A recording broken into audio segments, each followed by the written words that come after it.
Notre école, elle est au croisement des flux.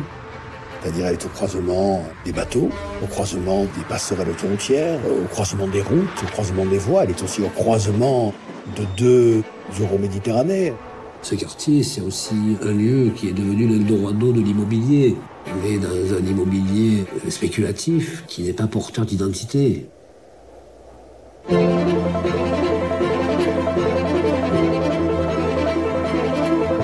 C'est un peu le principe de l'Europe, cette école. C'est-à-dire un maximum de diversité dans un minimum d'espace. Le projet est inscrit dans son site assez naturellement. C'est un écrin.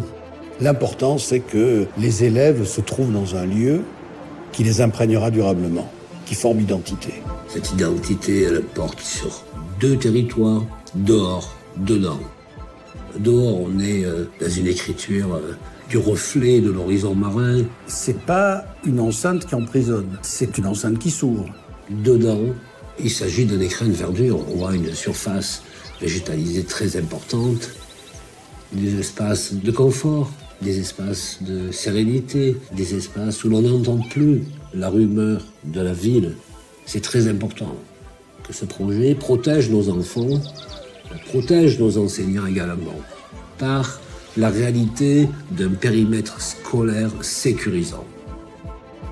Donc on protège, on respecte et on rassemble. On est en Méditerranée. Et en Méditerranée, tout ce qui est lié au bonheur se pratique dans l'ombre et la clôture. Donc cette école, elle est très lumineuse, mais elle a aussi des ombres portées, mais elle est close, même si elle est ouverte au monde.